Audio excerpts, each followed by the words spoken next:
What if I told you that getting just 1% better every day would make you 37 times better by the end of the year? Not 2 times better, not 5, 37? And the terrifying flip side, getting 1% worse every day, skipping the workout, eating the junk food, hitting snooze, brings you almost all the way down to 0. 1%? That's all it takes to build an extraordinary life or to quietly destroy one. This is the idea behind one of the most influential books of the last decade, a book that has sold over 15 million copies, been translated into dozens of languages, and completely changed how millions of people think about success, discipline, and personal change. This is Atomic Habits by James Clear. Over the next 2 hours, I'll walk you through every key idea in this book, every framework, every story, every strategy. We'll cover the surprising science behind why habits form, why they stick, and why they fall apart. We'll explore the 4 laws of behavior change that Clear lays out, practical rules you can use to build good habits and break bad ones, starting today. And we'll dig into something most people never think about when it comes to habits.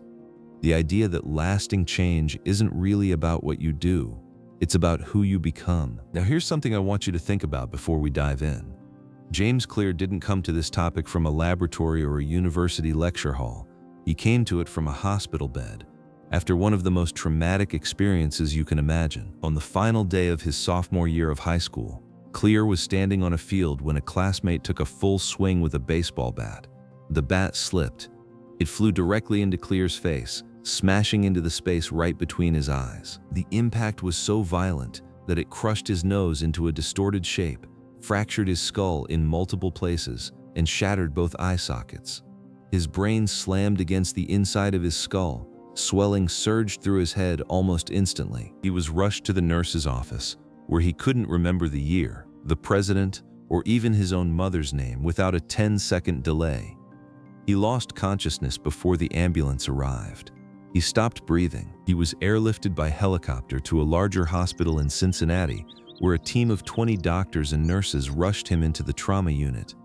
After repeated seizures, he was placed into a medically induced coma. His parents spent the night on a hospital mattress, the same hospital where 10 years earlier they had watched their daughter fight leukemia. The same priest who had comforted them then came to comfort them now. Mercifully, Clear survived, but the road back was brutal. He had double vision for weeks. His eyeball literally bulged out of its socket from the fractures. It took 8 months before he could drive again. When he returned to baseball, the sport he'd played since he was 4, the sport his father had played professionally, he was the only junior cut from the varsity team. He sat in his car and cried. But here's where the story takes a turn. When Clear arrived at Denison University for college, he made a decision. He couldn't control what had happened to him, but he could control what happened next. And what happened next was painfully simple. He started small. He went to bed early while his roommates stayed up playing video games. He kept his dorm room tidy. He lifted weights a few times a week. He studied a little more consistently. None of these things were dramatic. None of them made headlines. But over 4 years, those tiny habits compounded. His body went from 170 pounds to a lean 200. He earned straight A's. He became the starting pitcher, then team captain, then an all-conference selection, and by his senior year, 6 years after lying in a coma, he was named the top male athlete at the university and selected for the ESPN Academic All-America team, an honor given to just 33 players in the entire country. That transformation didn't come from one defining moment. It came from hundreds of small ones. And that experience of rebuilding a life one tiny habit at a time became the foundation for everything you're about to hear. The 1% that changes everything. Let's start with a question. If you wanted to transform a team that had been mediocre for nearly 100 years, a team so bad that a major equipment manufacturer refused to sell them bikes because it would hurt their brand, how would you do it? Would you recruit star athletes? Redesign the entire training program? Hire sports psychologists? Fire everyone and start over? In 2003, the governing body for professional cycling in Great Britain tried something different. They hired a new performance director named Dave Brailsford, and Brailsford had a philosophy that sounded almost absurdly simple. He called it the aggregation of marginal gains. The idea was this: break down everything that goes into riding a bike and improve each thing by just 1%. Then put all those tiny improvements together. So Brailsford and his coaches started making small adjustments. They redesigned the bike seats to make them slightly more comfortable. They rubbed alcohol on the tires for a marginally better grip. They asked riders to wear electrically heated shorts to keep muscles at the ideal temperature. They tested different fabrics in a wind tunnel. They switched outdoor riders to indoor racing suits that were lighter and more aerodynamic. But here's where it gets interesting. They didn't stop at the obvious stuff. They tested different massage gels to find which one led to the fastest muscle recovery. They brought in a surgeon to teach each rider the best way to wash their hands, to reduce the odds of catching a cold. They figured out which pillow and mattress gave each rider the best sleep. They even painted the inside of the team truck white so they could spot tiny specks of dust that might degrade the performance of the finely tuned bikes. Now, individually, none of these changes seemed like much. A slightly better grip, a marginally warmer muscle, a fraction of a second saved here or there. But when you stack hundreds of these tiny improvements on top of each other, the results were staggering. Just 5 years after Brailsford took over, British cycling dominated the 2008 Olympics in Beijing, winning 60% of the gold medals available in road and track cycling. 4 years later, at the London Olympics, they set 9 Olympic records and 7 world records. That same year, Bradley Wiggins became the first British cyclist ever to win the Tour de France. His teammate Chris Froome won the next year, and then again and again and again, giving the team 5 Tour de France victories in 6 years. Over a 10-year span, British cyclists won 178 world championships and 66 Olympic or Paralympic gold medals. It's widely considered the most successful run in the history of the sport, and it all started with 1%. Think about it. If you can get 1% better each day for 1 year, you'll end up 37 times better by the time you're done. But if you get 1% worse each day, letting small bad habits slide, making tiny excuses, you decline nearly down to 0. The math is real, and it applies to everything: your health, your finances, your relationships, your career. Tiny changes, compounded over time, produce massive results. But here's the catch, and this is something most people miss. The results don't come quickly. In fact, they often don't come at all for a very long time. And that's where most people give up. Clear calls this the plateau of latent potential. Think about it like this. Imagine an ice cube sitting on a table in a freezing cold room. The room is 25 degrees. Slowly, the temperature starts rising. 26, 27, 28, 29, 30, 31. Nothing happens. The ice cube just sits there. Then, 32 degrees. The ice begins to melt. A single degree of change, seemingly identical to every degree before it, has unlocked a massive transformation. That's how habits work. You put in the effort day after day, and nothing seems to change. You go to the gym for a month, and you still look the same. You save a little money, and you're still not rich. You study for an hour each night, and you still can't speak the language. It feels like your work is being wasted. But it's not wasted. It's being stored. You just haven't hit 32 degrees yet, and this is exactly why most people quit. They make a few changes, don't see immediate results, and slide back into old patterns. They never cross that critical threshold. They're standing at 31 degrees, 1 degree away from everything changing, and they walk away. So if results are delayed and motivation fades, what actually keeps you going? Clear argues that the answer is not goals, it's systems. And this brings us to one of the most important ideas in the entire book. What's the difference between a goal and a system? A goal is the result you want. Win the championship, lose 20 pounds, build a business. A system is the process you follow every day to get there. How you practice, how you eat, how you run your operations. Now ask yourself this. If you completely ignored your goals and focused only on your system, would you still succeed? Clear says yes.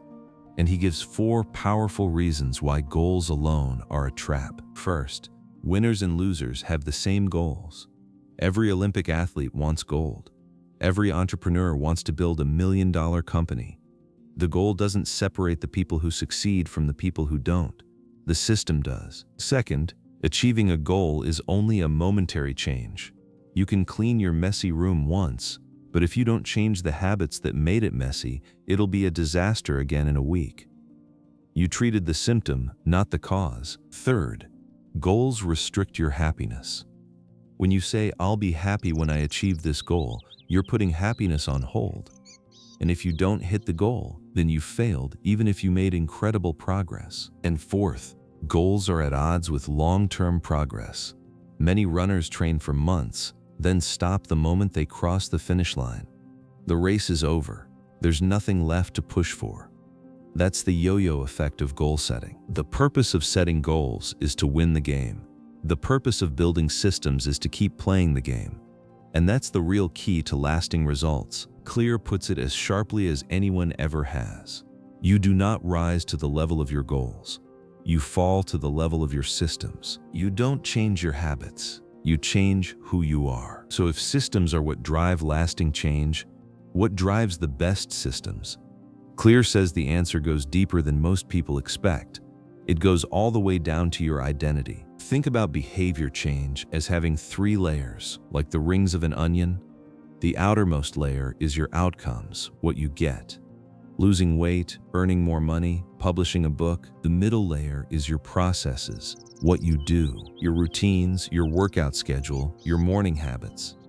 And the deepest layer, the core of the onion, is your identity, who you believe you are. Most people try to change their habits by starting with the outermost layer. They focus on the result they want. I want to lose 20 pounds, so I'll go on this diet. That's an outcome-based habit, and it works for a while. But eventually, life gets hard, motivation fades, and you're right back where you started. Clear argues that lasting change requires starting from the inside out, from identity. Not, "I want to lose weight," but "I'm the type of person who takes care of their body." Not, "I want to read more books," but "I am a reader." Not, "I want to run a marathon," but "I am a runner." Here's a simple example that makes this crystal clear. Imagine 2 people trying to quit smoking. Someone offers them a cigarette. The first person says, "No thanks, I'm trying to quit." Sounds reasonable, right? But notice, this person still sees themselves as a smoker. They're a smoker who's trying to be something else. The second person says, "No thanks, I'm not a smoker." It's a tiny difference in language, but it's a massive difference in identity. The first person is fighting against who they are. The second person has already changed who they are. And that shift makes all the difference. Now you might be thinking, okay, but how do I actually change my identity? I can't just decide to be someone different overnight. And Clear agrees. You can't snap your fingers and become a new person. But you can vote for the person you want to become. Every single action you take is a vote. Each time you write a page, you're casting a vote for being a writer. Each time you show up to the gym, you're voting for being an athlete. Each time you practice the guitar, you're voting for being a musician. And here's the thing. You don't need a unanimous vote. You don't need to be perfect. You just need a majority. Enough consistent votes that the evidence starts to shift and the story you tell yourself starts to change. Clear shares a great example of this through a man named Brian Clark. For as long as Clark could remember, he'd been a nail biter. It started as a nervous habit when he was a kid and turned into this constant, undesirable grooming ritual he couldn't shake. One day, he decided enough was enough. Using sheer willpower, he managed to stop chewing long enough for his nails to grow out a little. Then he did something unexpected. He asked his wife to book him a manicure, his first one ever. His thinking was that if he was paying to maintain his nails, he wouldn't want to destroy them. And it worked, but not for the reason he expected. The manicure made his fingers look genuinely nice. The manicurist even told him he had healthy, attractive nails underneath all the chewing. And something clicked. Suddenly, Clark felt proud of his nails. It sounds trivial. Who feels proud of their fingernails? But that tiny spark of pride changed everything. His identity shifted. He wasn't a nail biter trying to stop. He was someone who took care of his hands. And from that moment on, he never chewed his nails again. Not even once. That's the power of identity-based habits. When a behavior becomes part of who you are, you don't need motivation to do it. You just do it because it's who you are. Clear tells another story along these same lines. A friend of his who lost over 100 pounds. She didn't follow a trendy diet or hire an expensive trainer. She just asked herself one question, all day long, every day. What would a healthy person do? Would a healthy person walk or take a cab? Would a healthy person order a salad or a burrito? She figured that if she kept acting like a healthy person, eventually she would become one. And she was right. This is the real reason habits matter. Not because they get you better results, although they absolutely do, but because they change what you believe about yourself. Every habit is a vote. And over time, those votes add up into a new identity. The question isn't, what do I want to achieve? The question is, who do I want to become? And once you answer that, the habits follow naturally. But knowing why identity matters isn't enough. You also need to understand how habits actually form. The mechanics running beneath every behavior, every craving, every automatic action you take without even thinking about it. And that's exactly what we're going to break down next. The 4 laws. How every habit works. In 1898, a psychologist named Edward Thorndike ran an experiment that would lay the foundation for everything we understand about how habits form. Thorndike was studying animal behavior, and he started with cats.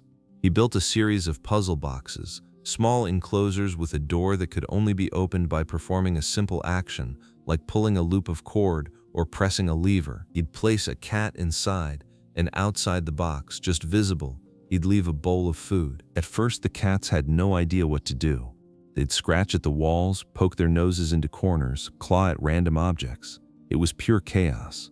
But eventually, almost by accident, a cat would stumble onto the lever, press it, the door would open, and it would dart out to the food. Thorndike tracked how long this took across dozens of trials, and the pattern was unmistakable. Cat 12, for example, took 160 seconds to escape on the first attempt, then 30 seconds, then 90, then 60, then 15. Down and down the times went. 20, 12, 10, 8, 6, 7 seconds, until the cat could escape almost instantly. What happened? The cat didn't suddenly understand the mechanics of the lever. It didn't have a flash of insight.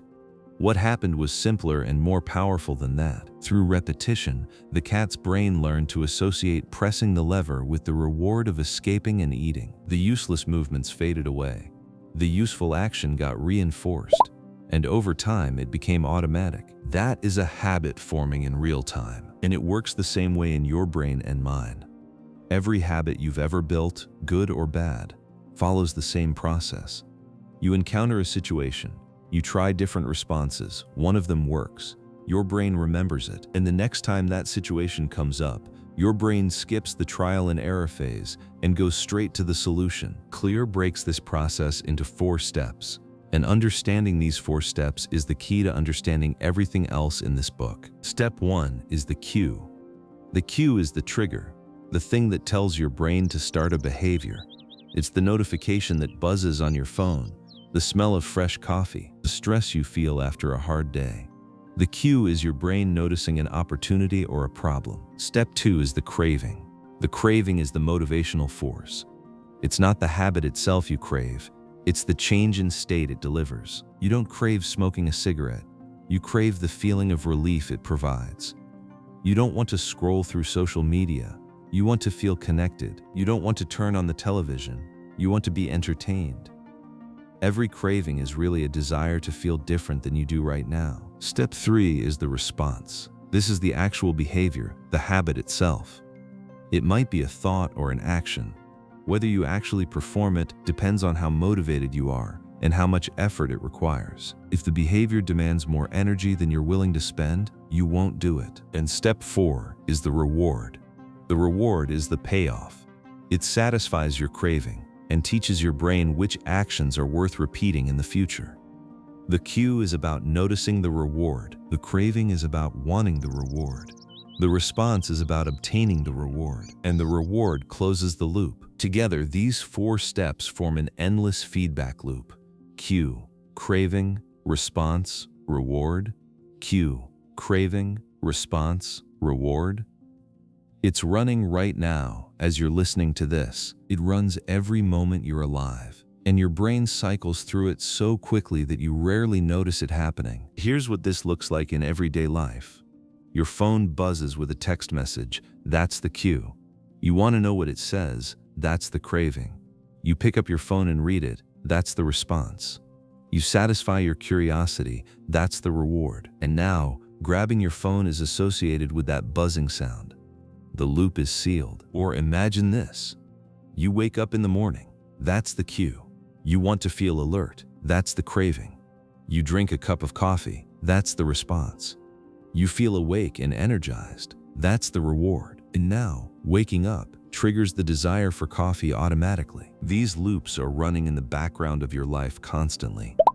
Most of the time, you don't even notice them. By the time we're adults, we tie the same shoe first every morning, reach for our phone the same way, follow the same route to work, and settle into the same routine every evening, all without a single conscious thought. And this is both the power and the danger of habits. They free up your conscious mind for more important things.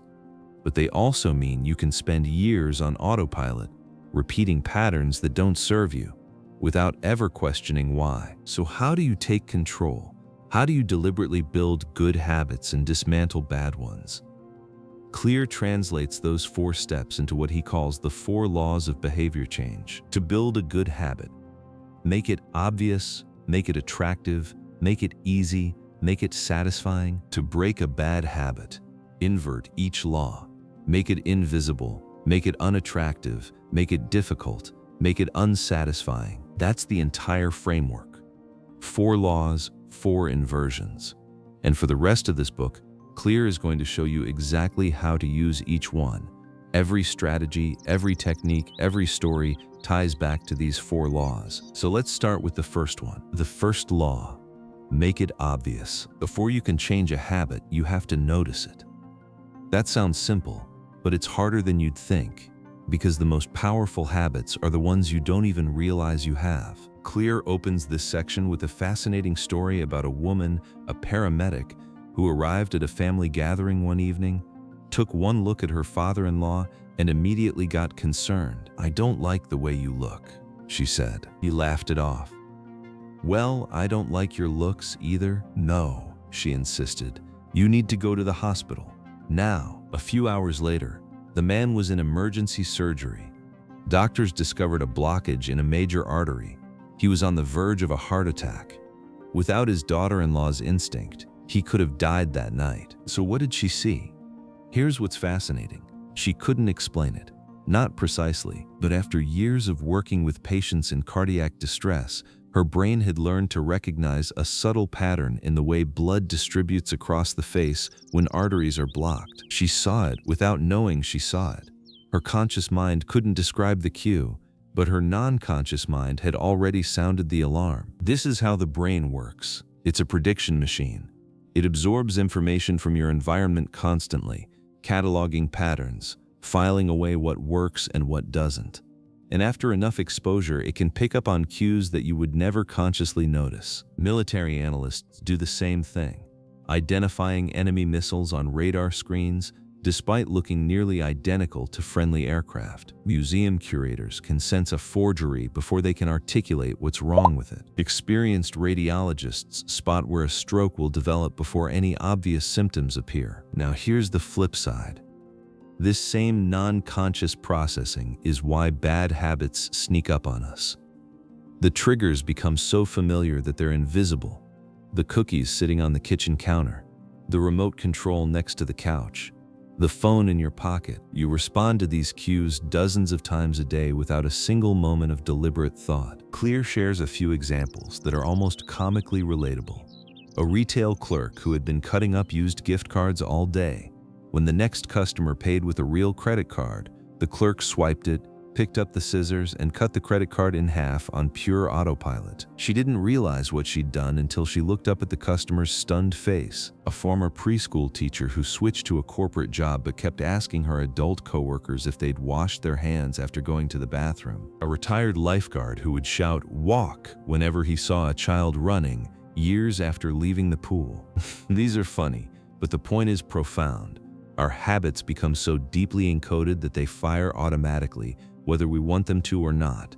And that means the first step to changing your behavior is simply becoming aware of what you're already doing. Clear introduces a powerful exercise for this called the Habits Scorecard.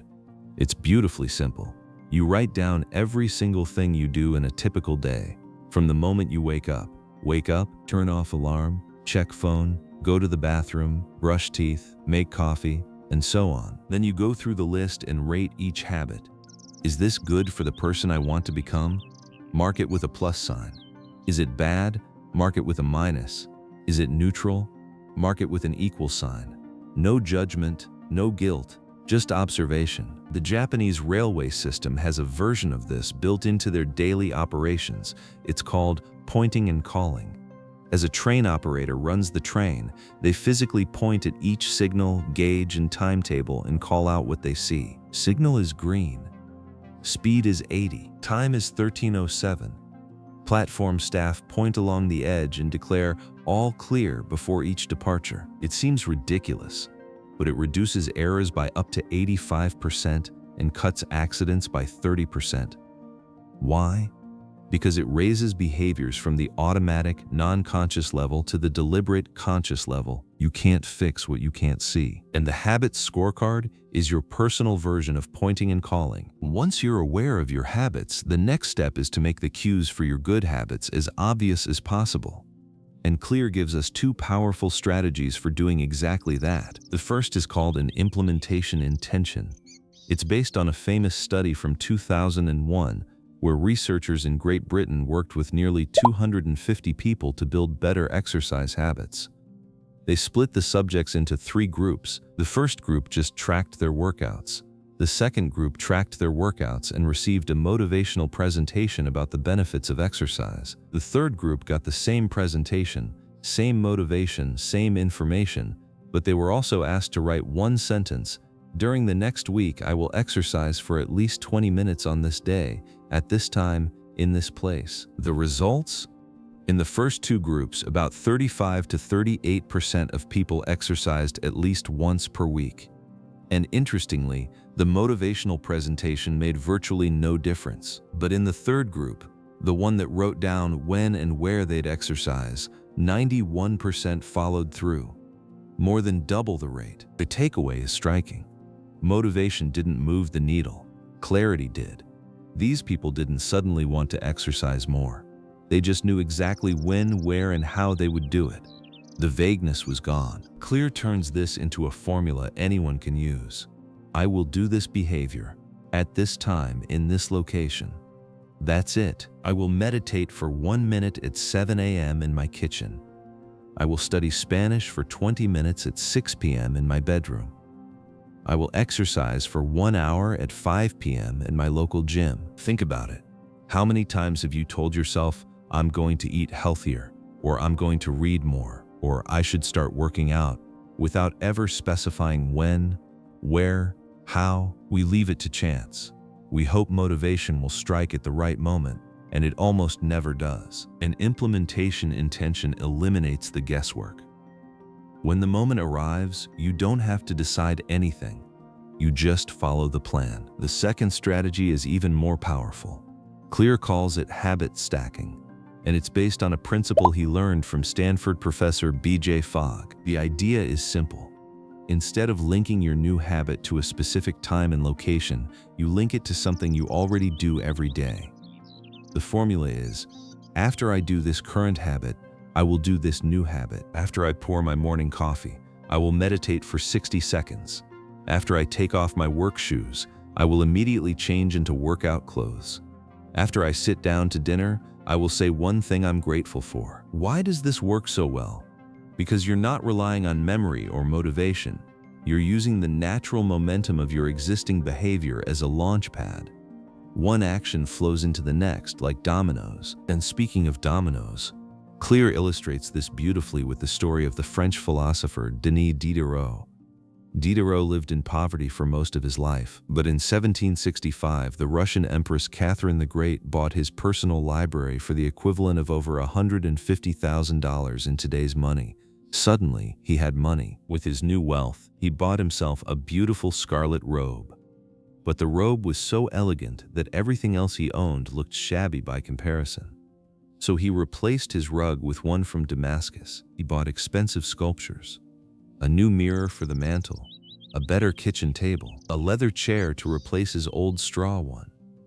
One purchase led to the next, each one triggered by the last. This chain reaction, where one acquisition creates a spiral of additional purchases, is called the Diderot effect, and it works with habits the exact same way. No behavior happens in isolation. Each action becomes a cue that triggers the next one. Going to the bathroom leads to washing your hands, which reminds you to put the towels in the laundry, which reminds you to add detergent to the shopping list. Habit stacking uses this chain reaction intentionally. You build a sequence. After this, I do that. After that, I do the next thing. Each completed action is a cue for the one that follows. And over time, the entire sequence runs on autopilot. But here's an important note. The cue has to be specific. Clear admits he made this mistake himself. When he wanted to start doing push-ups, his habit stack was, when I take a break for lunch, I'll do 10 push-ups. It sounded fine, but it was too vague. Before lunch? After? Where? The trigger was fuzzy, so the behavior was inconsistent. He changed it to, when I close my laptop for lunch, I will do 10 push-ups next to my desk.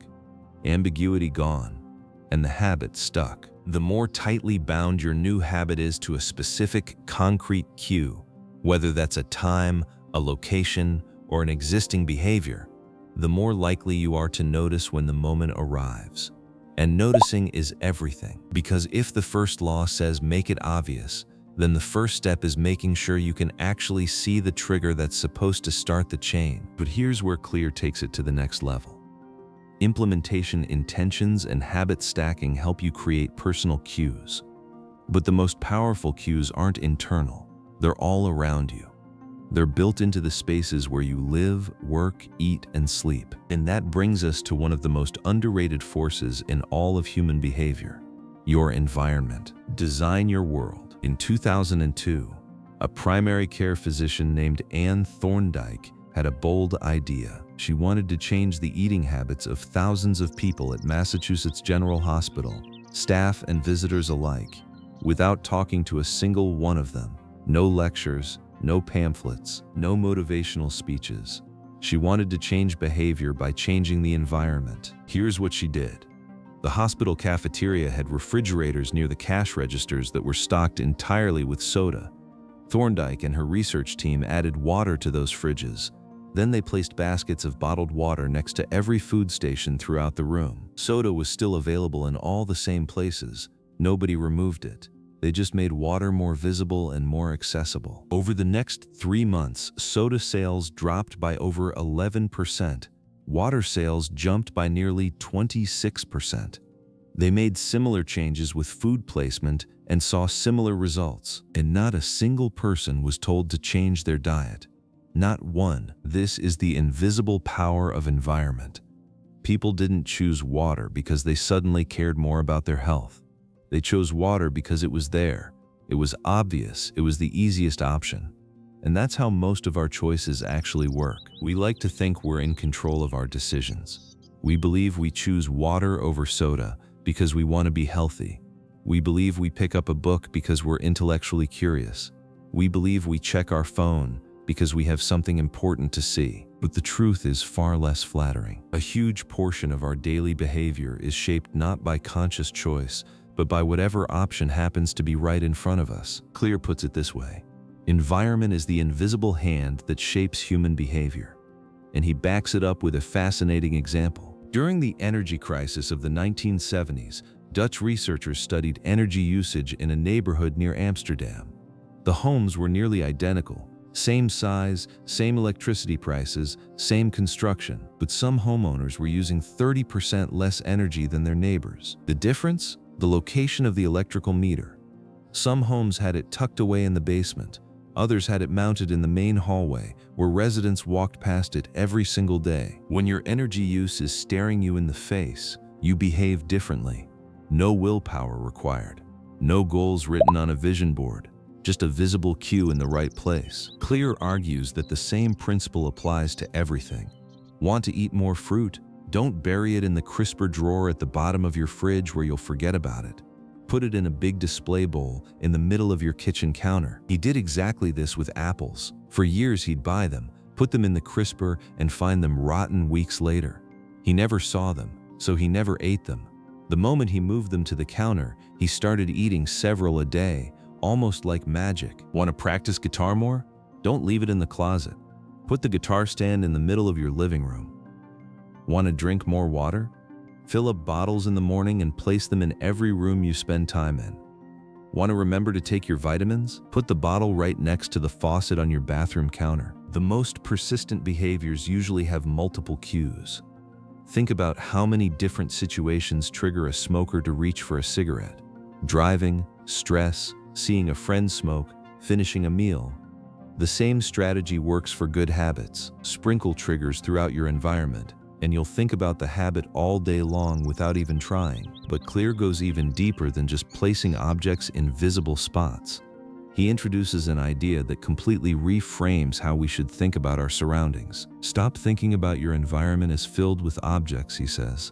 Start thinking about it as filled with relationships. Your couch isn't just a couch. For one person, it's where they read for an hour every night. For another, it's where they binge watch television and eat ice cream. Same object, completely different habit associations. The couch didn't change. The relationship with it did. This is why Clear recommends, whenever possible, assigning one space to one use. The kitchen is for cooking. The desk is for working. The bed is for sleeping. When you start mixing contexts, working on the couch, eating at your desk, scrolling social media in bed, the habits blend together, and the easier ones always win. He shares his own experience with this. When he started his career as an entrepreneur, he worked from his couch and kitchen table. In the evenings, he couldn't stop working. Was the table his office or his dining room? Was the couch for relaxing or for answering emails? Everything blurred together. It wasn't until he moved to a home with a separate office that work became something that happened in here and personal life became something that happened out there. And if you're thinking, well, I live in a tiny apartment, I can't dedicate whole rooms to single activities, Clear has an answer for that too. Divide your room into zones: a chair for reading, a desk for writing, a table for eating. You can even do this digitally: one device for work, another for entertainment, your phone only for communication. The core principle is this: habits thrive under predictable circumstances. A stable environment where everything has a place and a purpose is an environment where habits can easily form. Focus comes automatically when you're sitting at your work desk. Relaxation is easier in a space designed for that purpose. Sleep comes quickly when it is the only thing that happens in your bedroom. Now, if environment design is the positive side of the first law, making good habits obvious, then there's a flip side that's equally important. And it starts with one of the most surprising studies in the history of addiction research. In 1971, during the Vietnam War, 2 congressmen made a discovery that shocked the American public. Over 15% of U.S. soldiers stationed in Vietnam were heroin addicts. Follow-up research pushed that number even higher. As many as 20% were addicted and 35% had tried the drug. The government launched a major initiative. They tracked addicted soldiers returning home, expecting the worst. At the time, heroin addiction was considered permanent. Once you were hooked, the thinking went, you were hooked for life. But researcher Lee Robbins found something that nobody expected. When soldiers who had used heroin in Vietnam came home, only 5% relapsed within a year, just 12% within 3 years. In other words, roughly 9 out of 10 addicts kicked the habit almost overnight. To understand how shocking this is, consider the typical rehab story. An addict goes to a clinic and gets clean in an environment stripped of all their usual triggers. Then they go home, back to the old neighborhood, the old friends, the old stress, the old cues, and about 90% relapse. The exact opposite of the Vietnam numbers. So what was different? The environment. In Vietnam, soldiers were surrounded by triggers, easy access to heroin, constant stress, friends who used, and being thousands of miles from everything familiar. When they came home, every single one of those cues disappeared. The context changed and the habit dissolved. This study challenged a deeply held cultural belief that addiction is a moral weakness, that people who can't quit simply lack willpower. But the Vietnam research told a different story. The environment was the variable. Change the environment, and the behavior changes with it. And Clear argues this applies to all of us, not just extreme cases. Recent research shows that people who appear to have tremendous self-control aren't fundamentally different from people who struggle. They aren't gritting their teeth harder. They aren't summoning more discipline from some hidden reserve. They've simply structured their lives so they face fewer temptations in the first place. The people with the best self-control are the ones who need to use it the least. That's worth sitting with for a moment. Think about it. If you're trying to eat healthier but your kitchen counter is covered in cookies, you're fighting an uphill battle every single day. You can win once, maybe twice, but eventually the cookies are going to win.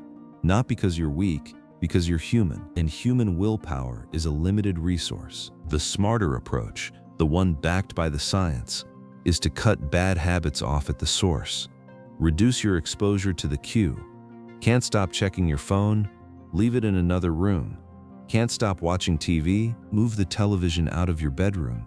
Can't stop spending money on gadgets? Stop reading tech reviews. Can't stop scrolling social media? Delete the apps from your phone. Clear describes his own experience with this. When he leaves his phone in another room until lunch, he barely thinks about it. But when it's sitting right next to him on the desk, he checks it all morning for no reason. The friction of walking to another room is enough to break the loop. Here's what it comes down to. Self-control is a short-term strategy, not a long-term one. You can white-knuckle your way through temptation occasionally, but you cannot sustain that forever. Instead, your energy is better spent redesigning your environment, making the cues of your good habits obvious and the cues of your bad habits invisible. That's the first law, and its inversion complete. Make it obvious. And when you need to break a bad habit, make it invisible. Now let's move to the second law. Because once a habit is obvious, the next question is, how do you make yourself actually want to do it? The second law, make it attractive. In the 1940s, a Dutch scientist named Nico Tinbergen, who would eventually win the Nobel Prize, started studying the behavior of herring gulls. These are the gray and white seabirds you see along the coast, and what he discovered about their behavior revealed something profound about ours. Adult herring gulls have a small red dot on their beak. Tinbergen noticed that newborn chicks would peck at this red dot whenever they wanted food. So he decided to test their instincts. He created a collection of fake cardboard beaks, just a head shape with a red dot, no body attached. When the parents flew away, he placed these fakes near the nest. The chicks pecked away at the cardboard just as if it were their real mother. They didn't care that it was obviously fake. All they needed was the red dot. Then Tinbergen went further. He made the red dot bigger. The chicks pecked faster. He made a beak with 3 large red dots. The chicks went absolutely wild, pecking more frantically than they ever would at their actual mother's beak. He found the same pattern with other species. Greylag geese will roll any round object back into their nest. A billiard ball, a light bulb, even a volleyball. The bigger the object, the harder they try. Their brain is preloaded with a simple rule. Round thing near nest, roll it back. And an exaggerated version of that cue triggers an exaggerated response. Scientists call these supernormal stimuli, heightened versions of reality that trigger a stronger response than the real thing. A beak with 3 red dots, an egg the size of a volleyball, signals cranked up beyond anything that exists in nature. And here's the uncomfortable truth.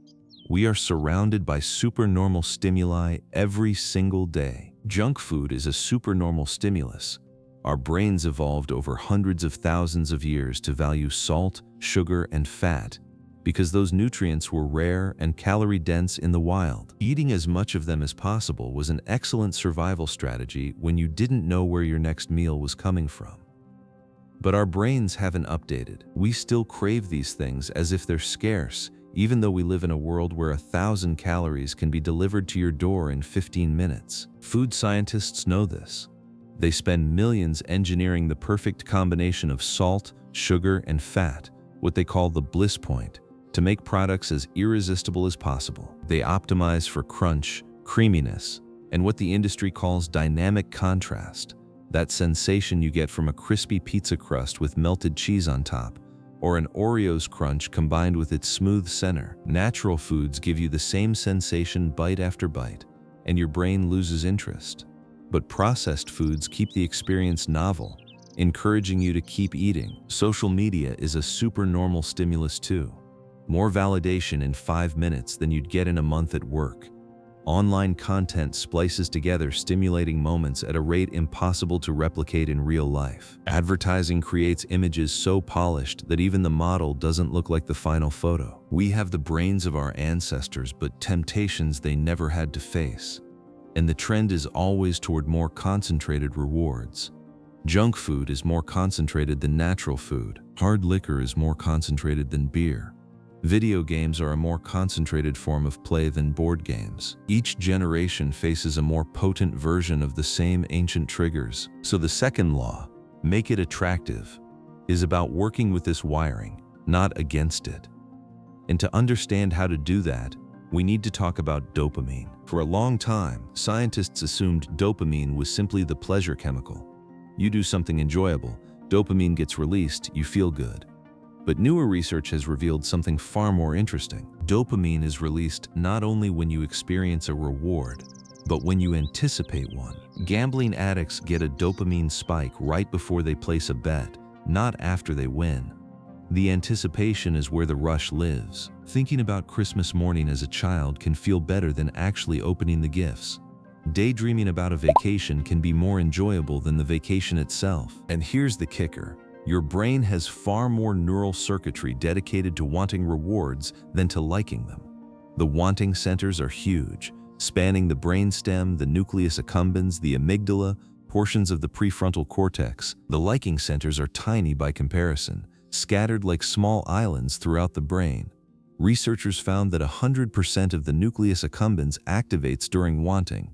Only 10% lights up during liking. Desire is the engine that drives behavior. Every action is taken because of the anticipation that precedes it.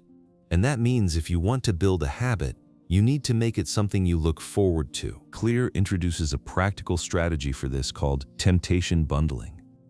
The idea is simple.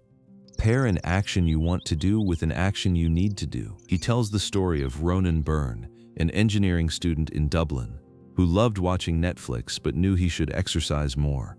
So Byrne hacked his stationary bike and connected it to his laptop. Then he wrote a program that only let Netflix play if he was pedaling above a certain speed. Slow down too long, and the show paused. He was, as one fan put it, eliminating obesity one Netflix binge at a time. You can combine temptation bundling with habit stacking to create a powerful system. The formula looks like this.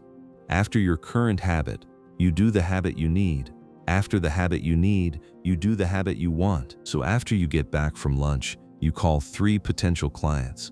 Because after you call 3 potential clients, you get to check the sports scores. After you pull out your phone, you do 10 burpees. Because after 10 burpees, you get to check social media. The hope is that eventually, the need behavior becomes something you look forward to, because it's the gateway to the want behavior. The two get linked in your brain, and the whole sequence becomes more attractive. But temptation bundling is only one piece of the second law. Clear argues that the most powerful force making habits attractive or unattractive isn't individual tricks. It's the people around you. He introduces this idea through one of the most remarkable family experiments in modern history. In 1965, a Hungarian man named Laszlo Polgar wrote a series of letters to a woman named Clara. Laszlo was a firm believer that genius wasn't something you were born with. It was something you trained. His mantra was simple: a genius is not born, but is educated and trained. And he wanted to prove it with his own children. He was writing to Clara because he needed a wife willing to go along with this experiment.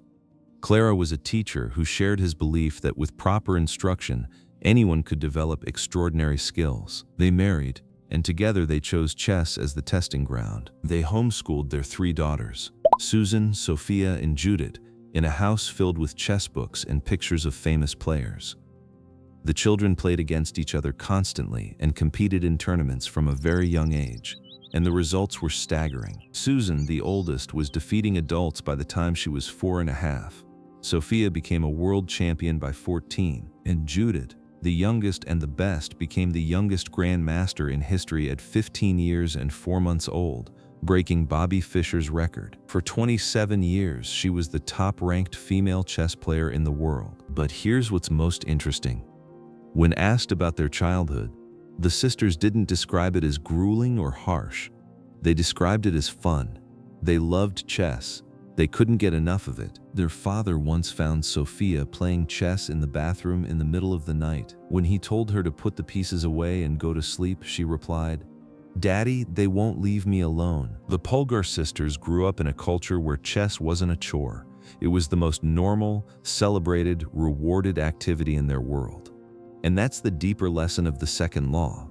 Whatever behaviors are normal in your culture are among the most attractive behaviors you'll ever find. We imitate the habits of 3 groups, Clear explains. First, the close, our family and friends. If your friends smoke, you're more likely to smoke. One study tracking 12,000 people found that having a friend who became obese increased your own chances by 57%. We absorb the habits of those closest to us, often without realizing it. Second, the many, the broader tribe. This is the conformity effect. Psychologist Solomon Asch ran famous experiments where he showed people 2 cards with lines on them and asked which lines matched. The answer was obvious, but when everyone else in the room, all secretly actors, gave the wrong answer, nearly 75% of subjects went along with the group at least once. They chose to be wrong with the crowd rather than right by themselves. And third, the powerful, those with status and prestige. We copy the behavior of people we admire and envy. We replicate the strategies of successful companies. We borrow the routines of top performers. If a behavior earns respect and approval, we find it attractive. The practical takeaway is this: if you want to build a new habit, join a culture where that behavior is the default. Surround yourself with people who already do what you want to do, and ideally, find a group where you already share something in common beyond the habit itself. Clear points to a company called Nerd Fitness as a perfect example. A fitness community built specifically for self-described nerds, gamers, and movie fanatics who want to get in shape. Most people feel awkward walking into a gym for the first time, but if you're surrounded by people who share your love of comics and video games and happen to be getting fit, suddenly change feels normal. It feels like something people like you already do. Nothing sustains motivation better than belonging to the tribe. When your identity becomes linked to a group, we are readers, we are runners, we are musicians, the behavior stops being a personal struggle and becomes a shared mission. And the inverse is equally true. When changing your habits means going against the grain of your culture, when everyone around you eats junk food and you're trying to eat clean, when your friends stay up late and you're trying to wake up early, change becomes painfully unattractive. You're not just fighting the habit, you're fighting the tribe. So the second law of behavior change, make it attractive, isn't just about tricks and techniques. It's about shaping your social environment with the same care you shape your physical one. Because the culture you belong to determines which habits feel natural, which feel forced, and which you'll actually stick with long enough to see results. Reprogram your cravings. So we've talked about how dopamine, social influence, and supernormal stimuli make habits attractive. But what about the habits you know are bad for you? The ones you keep doing even when you know better? How do you make those unattractive? Clear opens this section with a story from Istanbul. He was sitting in an old apartment near one of the city's most famous streets on a 4-day trip to Turkey. His guide, A guy from Maine named Mike, who had been living there for 5 years, had invited him to dinner with a handful of Turkish friends. There were 7 people at the table. Clear was the only one who hadn't, at some point, smoked at least a pack of cigarettes a day. He asked one of the Turks how he got started. The answer was immediate. Friends. It always starts with your friends. One friend smokes, then you try it. But what fascinated Clear was that half the people at the table had actually managed to quit. And Mike, the American, swore he'd broken the habit because of a single book, Alan Carr's Method for Quitting Smoking. Mike described it in simple terms. It frees you from the mental burden of smoking. It tells you, stop lying to yourself. You know you don't actually want to smoke. You know you don't enjoy this. It helps you feel like you're not the victim anymore. Clear read the book out of curiosity, even though he'd never smoked. And what he found was a masterclass in the inversion of the second law. Make it unattractive. Carr's approach doesn't use scare tactics. He doesn't show you pictures of blackened lungs or lecture you about cancer. Instead, he systematically reframes every single association you have with smoking. You think smoking relieves stress? It doesn't relieve stress, it destroys your nerves. You think you need it to be social? You don't. You can be social without it. You think you're giving something up by quitting? You're giving up nothing. Cigarettes do nothing for you. Over and over, Carr hammers these reframes until by the time you finish the book, the idea of smoking feels absurd. And if you no longer believe smoking gives you anything, if the prediction of reward has been completely erased, then the craving evaporates. There's no battle, no white knuckling. You just stop. Because there's nothing to stop. This is the key insight. Every craving you experience has 2 layers. On the surface, there's the specific thing you want, a taco, a cigarette, a scroll through Instagram, but underneath, there's always a deeper underlying motive. And these motives are ancient. Conserve energy, obtain food, find connection, win social approval, reduce uncertainty, achieve status. Your brain didn't evolve with a desire to check Instagram. It evolved with a desire to feel connected and accepted. Instagram is just the modern solution your brain learned to use. Smoking isn't something your body needs. It's a solution your brain found for reducing anxiety. The habit latches onto a deep human motive and rides it. And here's the powerful part. There are always multiple ways to address the same underlying motive. One person learns to reduce stress by smoking. Another learns to ease their anxiety by going for a run. Same motive, completely different habit. The one you use isn't necessarily the best one. It's just the one you learned first. This means you can reprogram your cravings by changing the prediction your brain makes about a habit. 2 people can look at the same cigarette. One feels an urge to smoke. The other is disgusted by the smell. Same cue. Opposite predictions. And the prediction is what creates the craving. Clear offers a beautifully simple technique for this kind of reprogramming. It comes down to one word. Instead of I have to, say I get to. You don't have to wake up early for work. You get to wake up early for work. You don't have to cook dinner for your family. You get to cook dinner for your family. You don't have to go to the gym. You get to go to the gym to build endurance, to grow stronger, to invest in the body that carries you through life. Both versions are true. You have to do these things and you get to do them. But which frame you choose determines how the habit feels. One makes it a burden, the other makes it a privilege. Clear shares the story of a man who uses a wheelchair. When someone asked if it was difficult being confined to the chair, the man replied, "I'm not confined to my wheelchair. I am liberated by it. Without my wheelchair, I'd be stuck in bed and never able to leave my house." Same situation, completely different frame. And that frame changed how he experienced every single day. Clear also introduces the idea of a motivation ritual, conditioning yourself to associate a specific cue with a positive emotional state. He gives the example of a boxer and writer named Ed Latimore, who discovered something strange. His focus and concentration would spike just by putting on his headphones, even without playing any music. After months of putting headphones on, listening to music he enjoyed, and doing focused work, his brain had linked the headphones themselves with the state of concentration. The cue alone was enough to trigger the feeling. Athletes do this all the time. Clear himself had a specific stretching and throwing ritual before every baseball game that took about 10 minutes. It wasn't just a physical warm-up, it was a mental one. By the time the ritual was done, he was in game mode, regardless of how he'd felt beforehand. You can create the same kind of ritual for anything. Find something that genuinely makes you happy, petting your dog, taking a walk, listening to a favorite song. Then build a short routine that you do right before it. 3 deep breaths and a smile.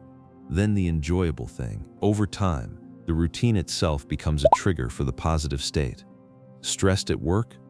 3 breaths and a smile. Need a boost before a workout? 3 breaths and a smile. The key to fixing the causes of your bad habits isn't to fight them with willpower. It's to reprogram the associations your brain has made. Reframe the prediction, change the feeling attached to the behavior, and the craving either shifts to something healthier or disappears entirely. We've now covered 2 of the 4 laws. Make it obvious. Design your cues and your environment so the right behaviors are impossible to miss. Make it attractive. Use dopamine, social connection, temptation bundling, and reframing to make good habits something you actually want to do. Now comes the law that might surprise you the most, because it contradicts almost everything the self-help world has taught you about discipline, effort, and grinding it out. The 3rd law, make it easy. On the first day of class, Jerry Uelsman, a professor at the University of Florida, divided his film photography students into 2 groups. The left side of the room was the quantity group. They would be graded purely on volume. 100 photos submitted by the end of the semester meant an A, 90 got a B, 80 a C. The only thing that mattered was how many photos they turned in. The right side of the room was the quality group. They only needed to produce 1 single photo to get an A, but it had to be nearly perfect. At the end of the term, Uelsman looked at the results, and here's what he found. All the best photographs in the entire class came from the quantity group. Every single one. How? While the quality group spent the semester sitting around debating composition, theorizing about lighting, and searching for the perfect shot, the quantity group was taking photos, experimenting, making mistakes, learning from those mistakes, and trying again. They produced hundreds of images, and in the process, their skills compounded. The quality group had theories, the quantity group had results. This is the difference between being in motion and taking action. And Clear argues that most of us confuse the 2 constantly. Motion is when you plan, strategize, and learn. It feels productive. You outline 20 article ideas, that's motion. You research diet plans and read 3 books about nutrition, that's motion. You talk to a personal trainer about your goals, that's motion. All of those things feel like progress, but none of them produce a result. Action is when you actually do the thing. You sit down and write the article.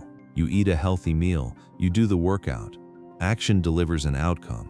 Motion just makes you feel good about thinking about the outcome. And if you're being honest with yourself, you probably already know which one you default to when things get hard. We slip into motion because motion allows us to feel productive without the risk of failure. Planning doesn't get criticized.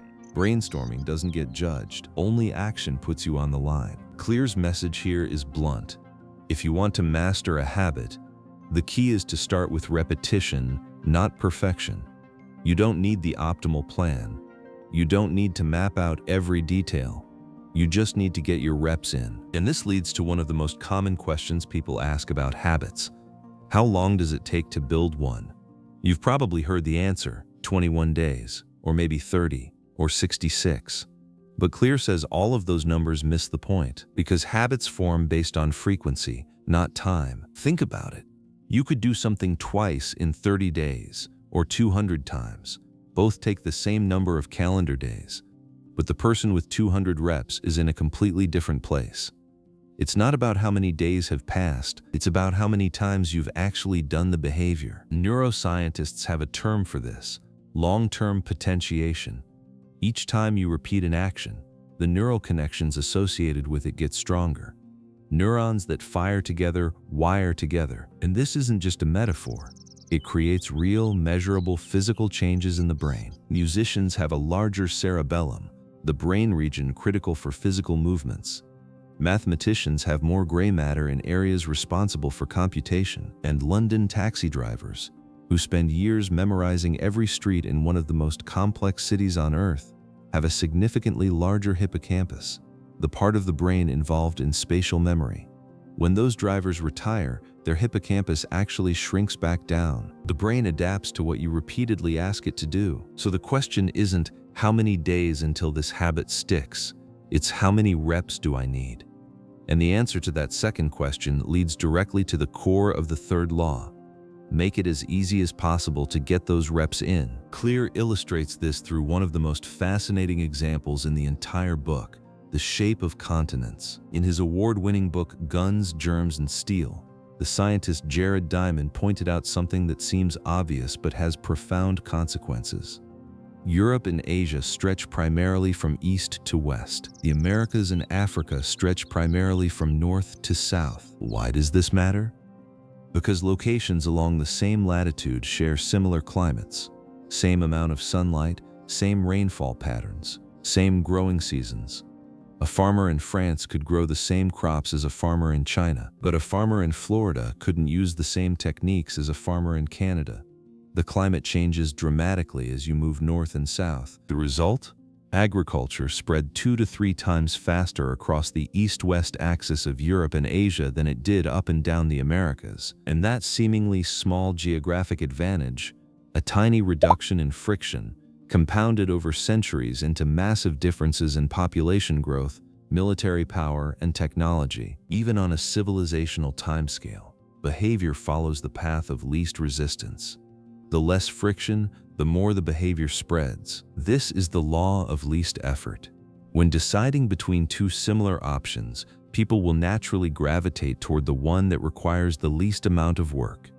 And Clear argues that instead of fighting this tendency, you should use it. Every habit is really an obstacle standing between you and some desired outcome. Dieting is an obstacle to getting fit. Meditation is an obstacle to feeling calm. Journaling is an obstacle to thinking clearly. You don't actually want the habit, you want the result the habit delivers. So the less friction between you and the habit, the more likely you are to actually do it. Clear points to Japanese manufacturing as a perfect example. In the 1970s, Japanese companies pioneered what became known as lean production, relentlessly eliminating waste from every part of the manufacturing process. They redesigned workspaces so workers didn't have to twist or turn to reach their tools. They shaved seconds off every step. The result? Japanese factories became dramatically more efficient. Japanese products became dramatically more reliable. By 1979, it took American workers 3 times as long to assemble a television set. The Japanese didn't work harder. They removed friction. Clear calls this addition by subtraction. When you eliminate the wasted effort, you achieve more with less. And the same principle applies to your daily habits. Want to eat healthier? Chop up fruits and vegetables on the weekend and pack them in containers so they're ready to grab all week. Want to exercise more? Set out your workout clothes, shoes, and gym bag the night before. Want to read more? Place a book on your pillow so it's waiting for you when you get into bed. Clear calls this priming your environment. You're not just making cues visible, you're actively preparing the space for the next action so that when the moment comes, you can start instantly.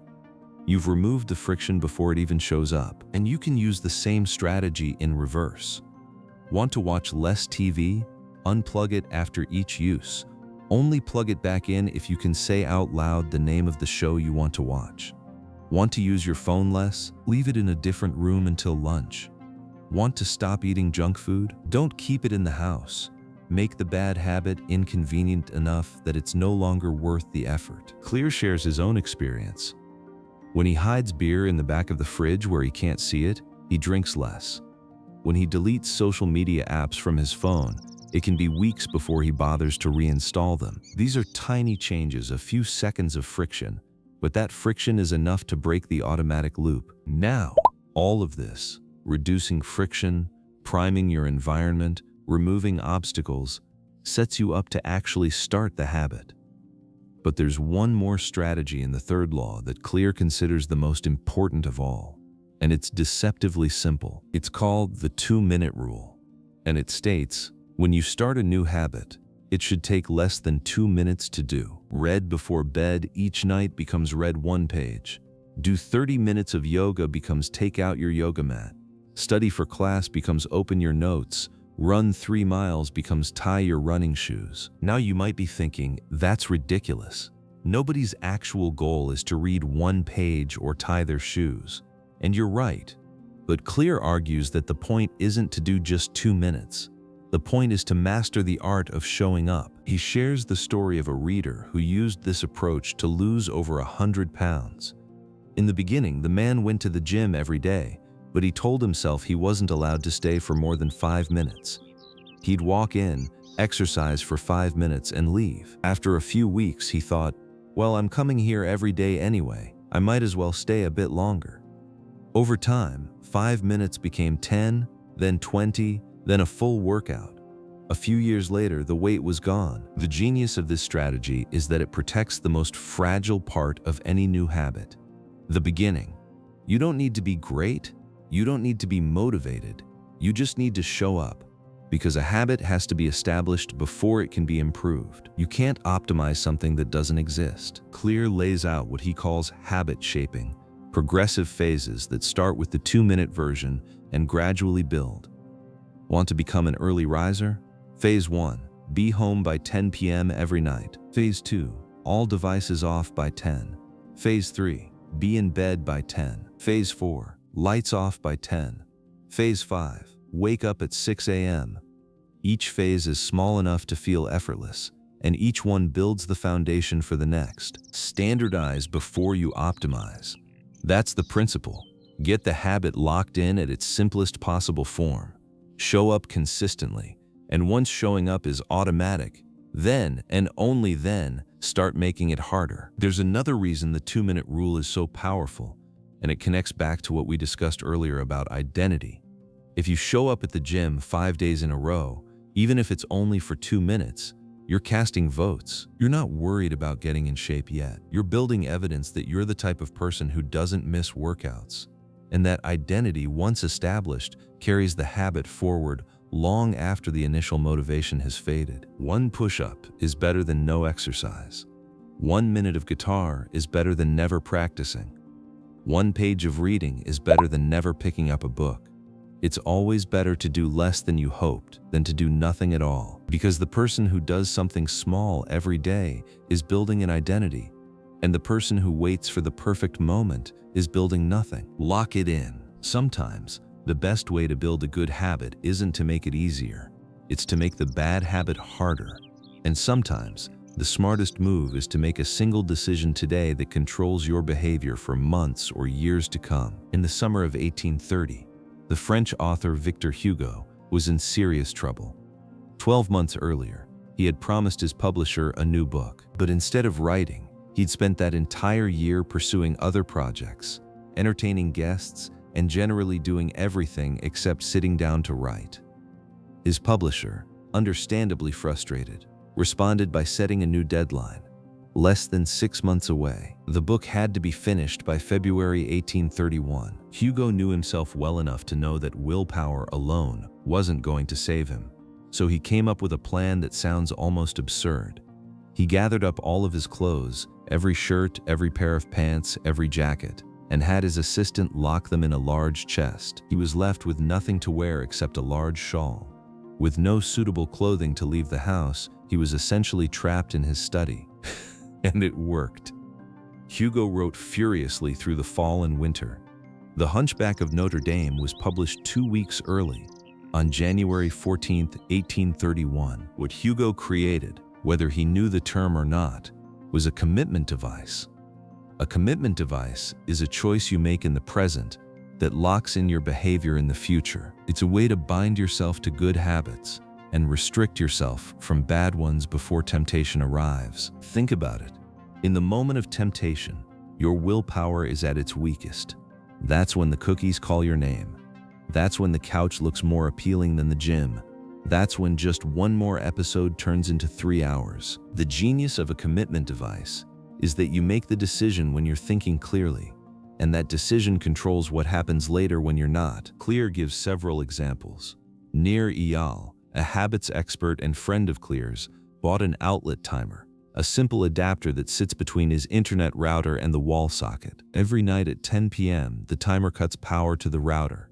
The internet just dies, and when the internet goes off, everyone in the house knows it's time for bed.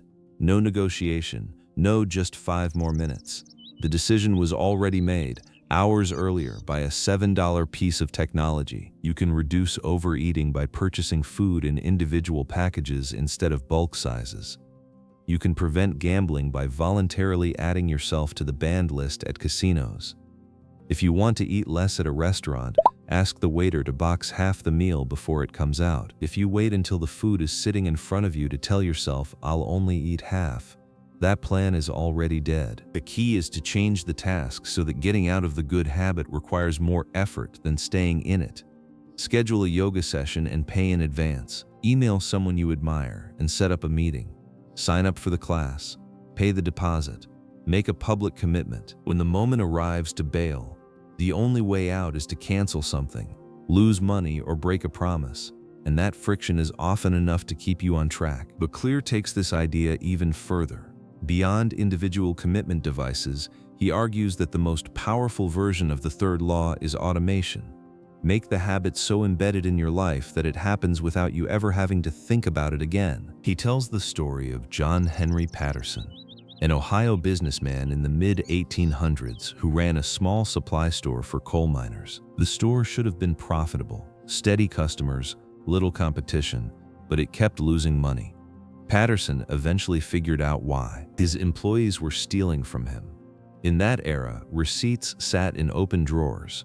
There were no cameras, no software, no way to track transactions. Unless you stood over your workers every minute, theft was practically impossible to prevent. Then Patterson came across an advertisement for a new invention, a device called the incorruptible cashier, designed by a fellow Dayton resident named James Ritty. It was the first cash register. The machine automatically locked cash and receipts inside after each transaction. Patterson bought 2 for $50 each. Employee theft vanished overnight. Within 6 months, his store went from losing money to making $5,000 in profit, the equivalent of over $100,000 today. Patterson was so impressed that he bought the rights to the invention and founded the National Cash Register Company, which became one of the most successful businesses of its era. The brilliance of the cash register wasn't that it changed the employees. It didn't lecture them. It didn't appeal to their sense of honesty. It simply made stealing practically impossible. It automated the ethical behavior by removing the opportunity for the bad behavior. Rather than trying to change people, it changed the environment. And this is the ultimate expression of the third law. When you automate a habit, you take willpower completely out of the equation. You make a single decision once, and it delivers returns again and again without any further effort. Clear surveyed his readers about their favorite one-time actions that lead to lasting habits. The list is remarkably practical. Buy a water filter for cleaner drinking water. Get a good mattress for better sleep. Put blackout curtains in your bedroom. Remove the television from the bedroom entirely. Unsubscribe from junk emails. Turn off notifications on your phone. Set up automatic bill pay. Enroll in an automatic savings plan. Buy good shoes to avoid back pain. Each of these is a single decision, made once, that improves your life every day after. You don't have to remember to do them. You don't have to motivate yourself. You just make the choice, and the choice keeps working for you indefinitely. But Clear is honest about the flip side too. The same automation that makes good habits effortless can make bad habits effortless as well. Netflix autoplays the next episode so you don't have to lift a finger to keep watching. Social media feeds refresh endlessly. Food delivery apps put 1,000 calories one tap away. Technology can be your greatest ally or your most dangerous enabler, depending on whether you've set it up to serve you or to exploit you. Clear shares a strategy he used while writing this very book. Every Monday, his assistant would reset the passwords on all of his social media accounts, logging him out on every device. He worked all week without distraction. On Friday, she'd send him the new passwords and he'd have the weekend to catch up. Then Monday morning, she'd lock him out again. And here's what surprised him. Within the first week, he realized he didn't need social media nearly as much as he thought. It had simply been so easy to access that it became the default. Once the bad habit became impossible, he discovered he had plenty of motivation for the meaningful work he'd been avoiding. The candy was removed, and the healthy stuff became easy to reach for. That's the full picture of the third law and its inversion. Make good habits easy. Reduce friction. Prime your environment. Start with 2 minutes and automate wherever possible. Make bad habits difficult. Increase friction. Add steps. Use commitment devices and lock yourself out. 3 laws down, 1 to go. And this last one might be the most intuitive, but it's also the one most people overlook, because it answers the question that determines whether any habit actually lasts. The 4th law: make it satisfying. In the late 1990s, a public health worker named Stephen Luby left his hometown of Omaha, Nebraska, and flew to Karachi, Pakistan, one of the most populated and least livable cities in the world. Over 60% of Karachi's residents lived in slums and squatter settlements, makeshift houses cobbled together from old boards and cinder blocks. There was no waste removal, no electricity grid in many areas, no clean water supply. When the streets were dry, they were dust and garbage. When wet, they became rivers of sewage. Mosquitoes bred in pools of standing water. Children played in the trash. Nearly a third of the kids were malnourished, and disease spread like wildfire. Luby and his team knew that something as basic as regular hand washing could make a massive difference. And many residents already knew this too. They weren't ignorant. They understood that clean hands prevented disease. But knowledge wasn't the problem. Consistency was. People would wash only one hand, or rinse quickly without soap, or forget to wash before preparing food. They knew what to do. They just weren't doing it reliably. That's when Luby's team partnered with Procter & Gamble to supply the neighborhood with Safeguard soap. Now, Safeguard wasn't special in any medical sense. It didn't kill more germs than regular soap, but it was special in a sensory sense. In Pakistan, Safeguard was a premium product. It foamed easily, lathered richly in your hands, and smelled wonderful. People noticed how nice it felt to wash with it. The experience itself became pleasurable. Within months, the health data shifted dramatically. The rate of diarrhea in the neighborhood fell by 52%. Pneumonia dropped by 48%. A bacterial skin infection called impetigo fell by 35%. And the long-term results were even more remarkable. 6 years later, Luby's team returned to the same households. They hadn't provided any free soap in over 5 years, but over 95% of homes still had a hand-washing station with soap and water readily available. The habit had stuck, not because of education, not because of willpower, but because the experience of washing hands had become genuinely satisfying. This is the 4th law of behavior change: make it satisfying. And it's grounded in a deceptively simple principle that Clear calls the cardinal rule of behavior change: what is rewarded is repeated, and what is punished is avoided. The first 3 laws: make it obvious, make it attractive, make it easy, increase the odds that you'll perform a behavior this time. The 4th law increases the odds that you'll repeat it next time. It closes the loop. It completes the habit cycle. But there's a critical nuance here. We're not looking for just any kind of satisfaction. We're looking for immediate satisfaction. And that's where things get tricky. Think about it. The human brain evolved in what scientists call an immediate return environment. For most of our history, hundreds of thousands of years, our ancestors lived day to day. You were always thinking about what to eat now, where to sleep tonight, how to avoid a predator today. Decisions had instant consequences. You found food or you went hungry.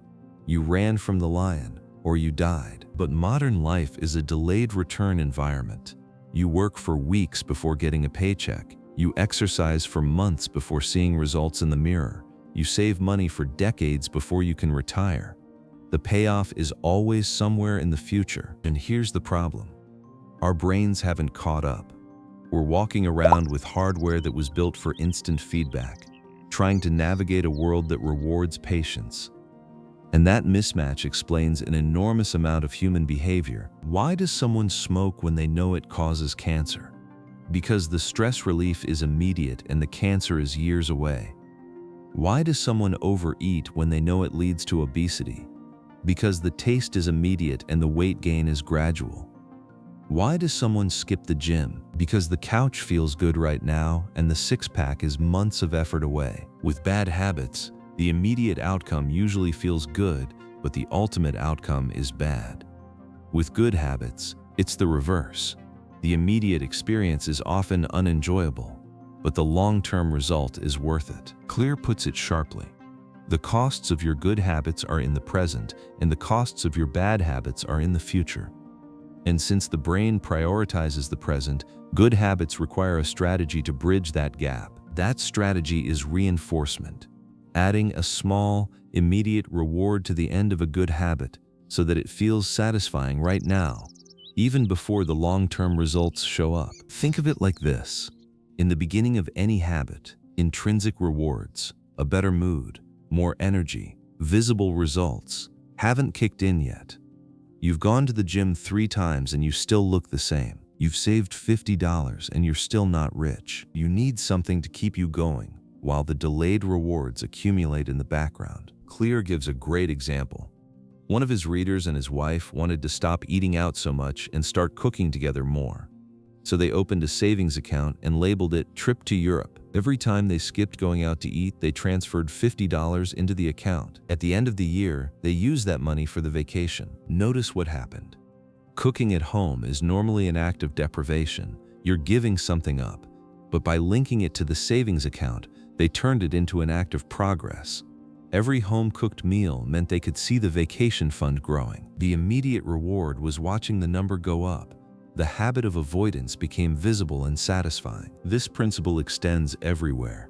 Skip your morning coffee, transfer the $5 into a savings account labeled New Jacket, pass on another month of a subscription you don't use, move that money over too. You're creating a loyalty program for yourself, and the immediate reward of watching your savings grow makes it genuinely satisfying to do nothing. But Clear adds an important warning.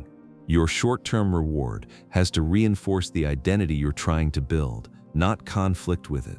If your reward for exercising is eating a bowl of ice cream, you're casting votes for 2 conflicting identities, and they cancel each other out. Instead, reward exercise with something that aligns: a massage, a relaxing bath, a guilt-free hour of leisure. The reward and the habit should point in the same direction. Now, the most powerful form of the 4th law isn't just a one-time reward. It's a system that makes satisfaction visible and ongoing. And that system is habit tracking. In the early 1990s, a 23-year-old rookie stockbroker named Trent Deersmid started a job at a bank in Abbotsford, Canada, a small suburb in the shadow of Vancouver. Nobody expected much from him, but Deersmid had a method. Every morning, he placed 2 jars on his desk. One was filled with 120 paper clips. The other was empty. Then he started making sales calls. After every call, no matter the outcome, he moved 1 paperclip from the full jar to the empty one. He kept dialing until all 120 clips had been moved. Within 18 months, Deersmid was bringing in $5 million for the firm. By 24, he was earning the equivalent of $125,000 a year and had landed a 6-figure job at a bigger company. Why was this so effective? Because each paperclip was a tiny hit of visible progress. It made the effort tangible. You could see the full jar emptying and the empty jar filling up. It felt satisfying to move each clip, and that satisfaction kept him dialing, call after call, day after day. This is the power of habit tracking. A habit tracker is simply a way to measure whether you did the thing. The most basic version is crossing off each day on a calendar, but it can take any form: a workout log, a food journal, the paper clips in Deersmid's jars. Habit tracking works because it leverages multiple laws of behavior change simultaneously. It makes the habit obvious. The streak on your calendar reminds you to act. It makes the habit attractive. You see your progress growing and you don't want to lose it. And it makes the habit satisfying. There's a genuine pleasure in recording another successful day. Clear's advice here is straightforward. Whenever possible, automate the tracking. Your credit card already tracks your spending. Your fitness watch already counts your steps. You don't need to track everything. just your most important habits, and record each one immediately after you do it. The completion of the habit becomes the cue to mark it down. Hang up the sales call, move the paperclip, finish the workout, log it in the journal, put your plate in the dishwasher, write down what you ate. But here's where Clear gets really practical and really honest. At some point, every streak breaks. You get sick, you travel, life happens. And when it does, he offers one rule that he considers more important than any tracking method. Never miss twice. Missing one day is an accident. Missing 2 days is the beginning of a new habit. The first mistake isn't what derails you. It's the spiral of repeated mistakes that follows. Think about it financially. If you start with $100 and gain 50%, you have $150, but it only takes a 33% loss to drop you back to $100. Avoiding the loss is just as valuable as making the gain. That's why the bad workouts, the days you show up even when you don't feel like it, even if you only do 10 minutes, are often the most important ones. They don't improve your performance, but they prevent the compound gains from being interrupted. And it's not just about the workout itself. It's about what it says about who you are. Going to the gym for 5 minutes when you feel terrible doesn't build muscle, but it reaffirms that you are the type of person who doesn't miss workouts. And that identity, maintained through the ugly days, is what keeps the habit alive through the months and years. Now there's one more piece of the fourth law that adds real teeth, making bad habits immediately unsatisfying. And Clear introduces this through one of the most striking thought experiments in the entire book. In the 1970s and 80s, as the threat of nuclear war escalated, a Harvard negotiation expert named Roger Fisher proposed an idea that disturbed everyone who heard it. Fisher had noticed a troubling fact about nuclear launch codes. The president who gave the order would never actually see anyone die. He'd be sitting in a room thousands of miles from the destruction, pressing buttons and making phone calls. So Fisher made a suggestion. Take the nuclear launch codes and implant them in a capsule right next to the heart of a living volunteer. This volunteer would carry a large butcher knife and follow the president everywhere. If the president ever wanted to launch nuclear weapons, he would first have to personally kill this person with his own hands to retrieve the codes. When Fisher proposed this to contacts at the Pentagon, they were horrified. "That's terrible," they said. "Having to kill someone would distort the president's judgment. He might never push the button." Fisher's response was simple. That's the entire point. This is the inversion of the fourth law taken to its extreme. When the consequence is immediate, visceral, and personal, behavior changes instantly. The more distant and abstract the punishment, the easier it is to ignore. Clear brings this principle back to everyday life through the concept of a habit contract, a written agreement where you state exactly what habit you'll follow and what the punishment will be if you don't. Then you get 1 or 2 accountability partners to sign it with you. He shares the example of Brian Harris, an entrepreneur from Nashville who wanted to lose weight after the birth of his son. Harris wrote a detailed contract with his wife and his personal trainer. He committed to specific daily habits, logging all food, weighing himself every morning, and then he listed the consequences. If he missed a day of logging food, he'd have to dress up in formal business attire every single day for the rest of the quarter. No jeans, no hoodies, no shorts. He'd also owe his trainer $200. 3 months later, after hitting all his targets, Harris raised the stakes. Miss his protein targets? $100 to the trainer. Forget to weigh himself? $500 to his wife. And, perhaps most painfully, if he missed his sprint workouts, he'd have to wear an Alabama hat for the rest of the quarter. Harris was a die-hard Auburn fan. That threat alone might have been enough. The strategy worked. Having his wife and trainer watching him, combined with painful, immediate consequences, kept him locked in. The weight came off. You don't need a formal contract to use this principle. Simply having someone who knows what you're doing, someone who will see if you slack off, is often enough. We care deeply about what others think of us.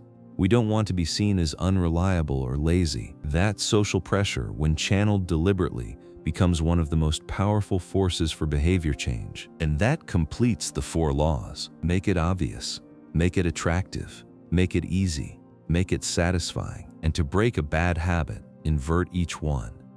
Make it invisible. Make it unattractive. Make it difficult. Make it unsatisfying. These 8 principles, 4 laws and 4 inversions, are the complete toolkit.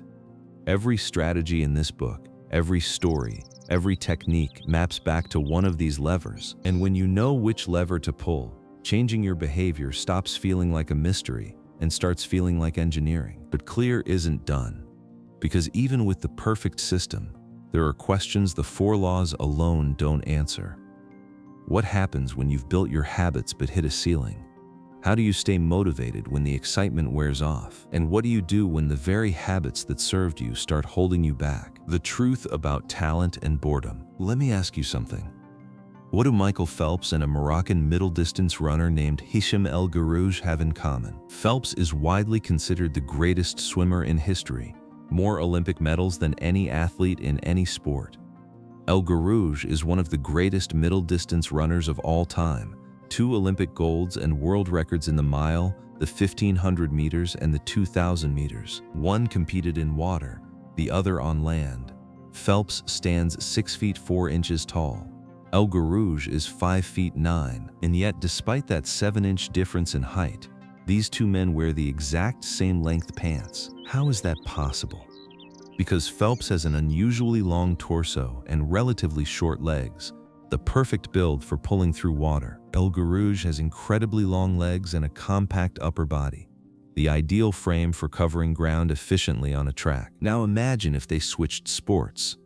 Could Phelps, at 194 pounds, compete as a distance runner against athletes who weigh 138? He'd be carrying an extra 56 pounds over every mile. Could El Guerrouj, at 5'9", compete in the pool against swimmers who average 6'4"?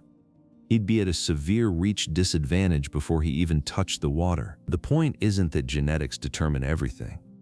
It's that genetics determine your area of opportunity.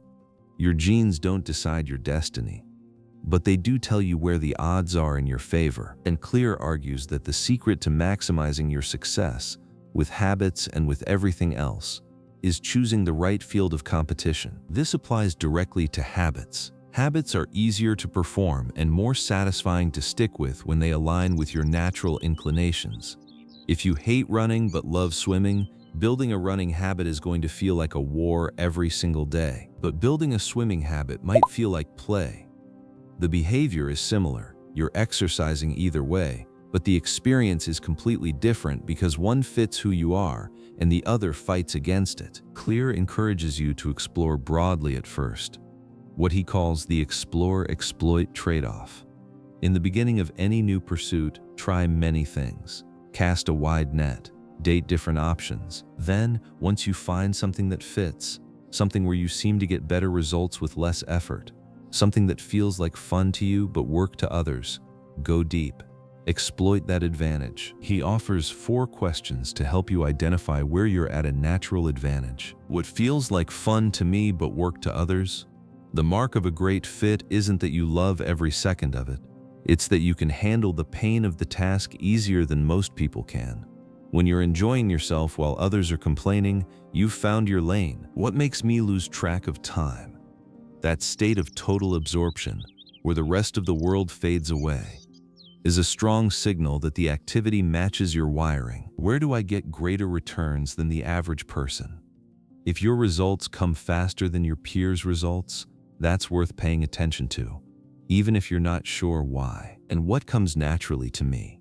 Not what you've been told to pursue, not what society rewards, not what looks impressive on a resume, what feels authentic. When have you felt most like the real you? Now, you might not have clear answers to these questions yet, and Clear acknowledges that some of this process is just luck. Phelps and El Guerrouj were fortunate to be born with rare physical gifts and to find themselves in environments that valued those gifts. We don't all get that combination, but here's what you can control. If you can't find a game where the odds are stacked in your favor, create one. Clear points to the cartoonist Scott Adams, the creator of Dilbert. Adams wasn't the best artist in the world. He wasn't the funniest comedian, and he wasn't the most successful businessman. But he was pretty good at all 3. And the combination of drawing ability, humor, and business experience put him in a category almost nobody else could compete in. When you can't win by being better, you can win by being different. Combine your skills in a unique way. Specialize in a narrow niche.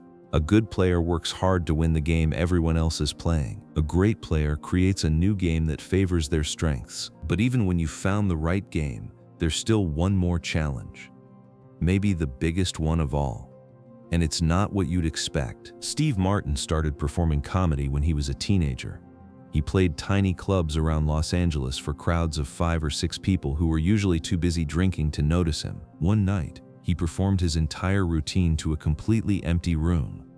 His act lasted about 2 minutes, then 5, then 10, then 20.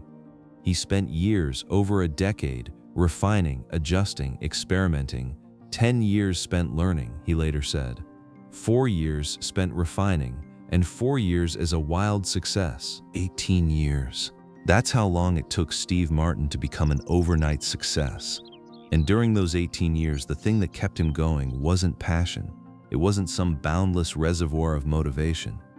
It was his ability to handle the boredom. Clear shares a conversation he had with an elite weightlifting coach who had trained thousands of athletes, including Olympians. Clear asked him what separated the best from everyone else.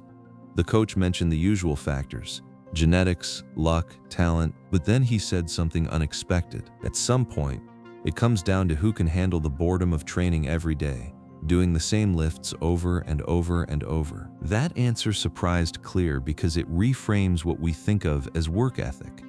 We assume successful people are fueled by passion, that they wake up fired up every morning, excited to grind. But the truth is, they feel the same boredom and lack of motivation as everyone else. The difference is that they show up anyway. The greatest threat to success is not failure, it's boredom. We get bored with habits because they stop surprising us. The outcome becomes expected. The routine becomes routine.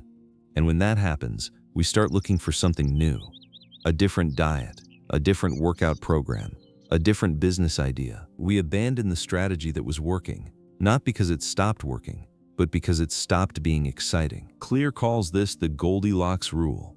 We experience peak motivation when working on challenges that are right on the edge of our current abilities, not so easy that we're bored, not so hard that we're overwhelmed.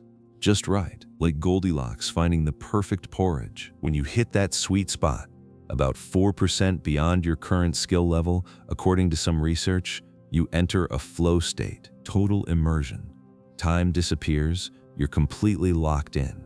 And that feeling of flow is one of the most satisfying experiences a human being can have. But you can't be in flow every day. Some days the work is mundane. Some days you don't feel like showing up. And those are the days that matter most. Professionals stick to the schedule.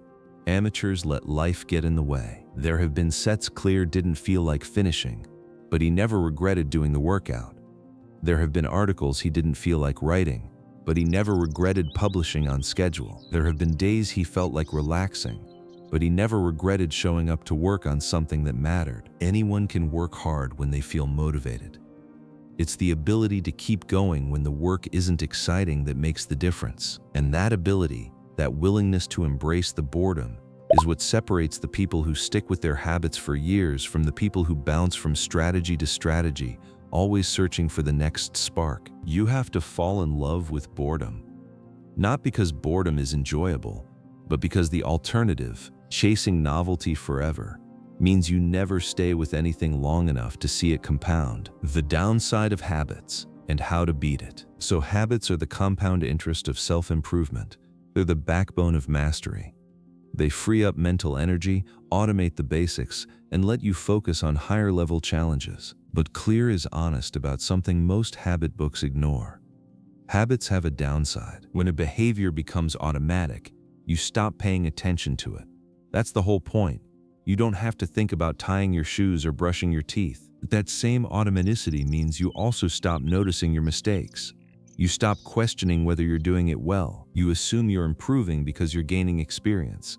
But in reality, you might just be reinforcing the same errors over and over. This is the paradox of habits. The upside is that you can do things without thinking. The downside is that you stop thinking. And without thinking, there's no deliberate improvement, just repetition. Clear's formula for breaking through this ceiling is simple and powerful.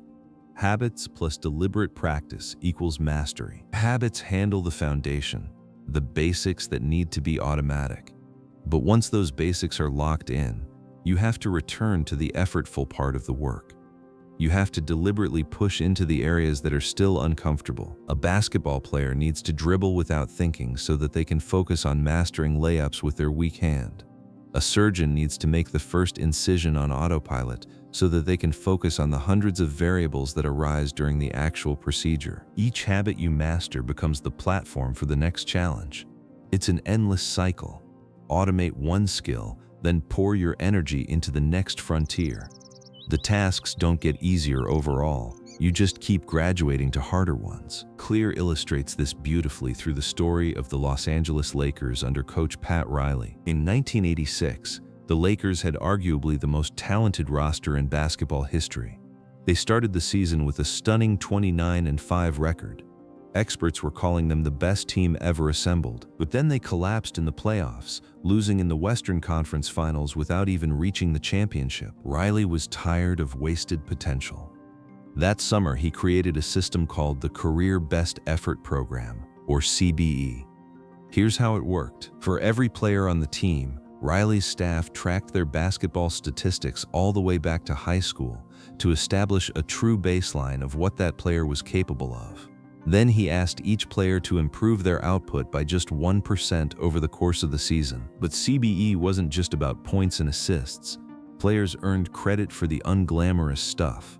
Diving for loose balls, helping a teammate on defense, taking a charge, going after rebounds they probably wouldn't get. Riley called these unsung hero deeds. He calculated a single CBE number for each player after every game, combining all the positives, subtracting the negatives, and dividing by minutes played. Then he posted the top performers on the blackboard every week, comparing his players not just to their own history, but to opponents who played the same position across the league. The Lakers rolled out CBE in October 1986.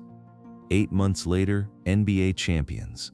The following year, back-to-back champions, the first team to do it in 20 years. The lesson? Reflection and review. Without a system for looking at your own performance honestly, you can make excuses, rationalize failures, and lie to yourself for years. CBE gave the Lakers a mirror. It showed them exactly where they stood and exactly where 1% better would take them. Clear practices this in his own life through 2 rituals. Every December, he does an annual review, tallying his habits for the year and answering 3 questions. What went well this year? What didn't go well? What did I learn? Every June, he writes an integrity report, revisiting his core values and asking himself whether he's living in alignment with them. What are the values that drive my life? How am I living with integrity right now? How can I set a higher standard? These take just a few hours per year, but they prevent the slow, silent drift that happens when you stop paying attention. They're the periodic check-in that keeps the whole system honest. And there's one final trap Clear warns about: the danger of clinging too tightly to a single identity. Remember how we talked about identity-based habits being the most powerful form of change? That's true, but if you define yourself too narrowly, if I am an athlete or I am a CEO becomes the entirety of who you are, then what happens when that role disappears? Clear experienced this himself. After his baseball career ended, he struggled. When you spend your entire youth defining yourself as an athlete and then that identity vanishes, who are you? Military veterans face the same crisis. So do retired executives, parents whose children leave home, and anyone who has built their whole life around a single label. The solution is to redefine your identity in broader terms. I'm an athlete becomes I'm the type of person who is mentally tough and loves a physical challenge. I'm the CEO becomes I'm the type of person who builds and creates things. The role might change. The deeper identity remains. When chosen well, an identity can be flexible rather than brittle, like water flowing around an obstacle instead of a branch that snaps under pressure. Key takeaways. We've covered a lot of ground, so let's bring it all together. The core ideas from Atomic Habits that, if you truly absorb them, can reshape how you approach every area of your life. First, habits are the compound interest of self-improvement. Getting 1% better every day doesn't feel like much, but over months and years, those tiny gains stack up into something extraordinary. The problem is that progress isn't linear. You'll spend weeks or months in what Clear calls the valley of disappointment, working hard, seeing nothing. But the work isn't wasted, it's being stored. And when you finally cross the threshold, everything changes at once. Second, forget about goals. Focus on systems. Winners and losers have the same goals. What separates them is the system, the daily process they follow. Goals are useful for setting a direction, but systems are what actually produce results. You do not rise to the level of your goals. You fall to the level of your systems. Third, the most powerful form of behavior change is identity change. Don't start with what you want to achieve. Start with who you wish to become. Every action is a vote for your identity. You don't need to be perfect. You just need a majority of votes pointing in the right direction. Fourth, every habit follows a 4-step loop. Cue, craving, response, reward. And those 4 steps map onto 4 laws you can use to engineer any behavior. To build a good habit, make it obvious, make it attractive, make it easy, make it satisfying. To break a bad habit, make it invisible, make it unattractive, make it difficult, make it unsatisfying. Let's walk through the practical toolkit one more time. Make it obvious. Use the habit scorecard to become aware of what you're already doing. Set implementation intentions. I will do this behavior at this time in this location. Use habit stacking. After this current habit, I will do this new habit. And design your environment so the cues for good habits are everywhere and the cues for bad habits are out of sight. Make it attractive. Use temptation bundling. Pair something you need to do with something you want to do. Join a culture where your desired behavior is the norm, and create motivation rituals that put you in the right emotional state before difficult tasks. Make it easy. Reduce friction for good habits and increase friction for bad ones. Prime your environment for the next action. Use the 2-minute rule. Scale any new habit down to less than 2 minutes to master the art of showing up. And automate everything you can with one-time decisions and technology. Make it satisfying. Use reinforcement. Give yourself an immediate reward when you complete the habit. Track your habits visually so you can see progress building. Follow the never miss twice rule. 1 slip is an accident, 2 is a new pattern. And use accountability partners or habit contracts to make the cost of failure immediate and social. Fifth, choose habits that fit your personality and your natural strengths. You don't have to build the habits everyone else is building. Find the ones where you have a natural advantage, where the work feels like play to you, and go deep. Sixth, the greatest threat to long-term success is boredom, not failure. At some point, every habit stops being exciting. The people who achieve mastery aren't the ones who are always motivated. They're the ones who show up on the days when they don't feel like it. Professionals stick to the schedule. Amateurs let life get in the way. And seventh, habits are necessary but not sufficient for mastery. Once a behavior becomes automatic, you need reflection and review to keep improving. Check in with yourself regularly. Ask whether your habits are still serving the person you want to become, and keep your identity flexible enough to evolve as your life changes. Small habits don't add up, they compound. And when they compound long enough, the results are almost unrecognizable compared to where you started. So here's my question for you, and I genuinely want you to think about this. What is one tiny habit, something you could do in less than 2 minutes, that would cast a vote for the person you want to become? Not a massive overhaul, not a New Year's resolution, just one small thing, one vote, today. Maybe it's putting a book on your pillow so it's there when you get into bed tonight. Maybe it's setting out your workout clothes before you go to sleep. Maybe it's opening a savings account and naming it after something you're working toward. Whatever it is, start there, start small, and trust the process. Because as James Clear reminds us, it's remarkable what you can build if you just don't stop. It's remarkable the body you can build if you don't stop training. the knowledge you can build if you don't stop learning, the fortune you can build if you don't stop saving, the friendships you can build if you don't stop caring. Tiny changes, remarkable results. That's the power of atomic habits. If this summary gave you something valuable, if even one idea from this book made you think differently, do me a favor. Drop a comment below and tell me which concept hit you the hardest. Was it the identity shift? The 2-minute rule? The idea that boredom is the real enemy? I read every single comment, and I'd love to hear what resonated with you. And if you want to go deeper, if you want to highlight passages, revisit the stories, and really internalize these strategies, I'd highly recommend picking up a copy of Atomic Habits by James Clear. I'll leave a link to the book on Amazon and Audible in the description below and in the pinned comment. If you're new here, this is what we do. We take the world's most important books and break them down so you can absorb the key ideas in about an hour. If that sounds useful to you, hit subscribe and turn on notifications so you don't miss the next one. Thank you for spending this time with me. I'll see you in the next one.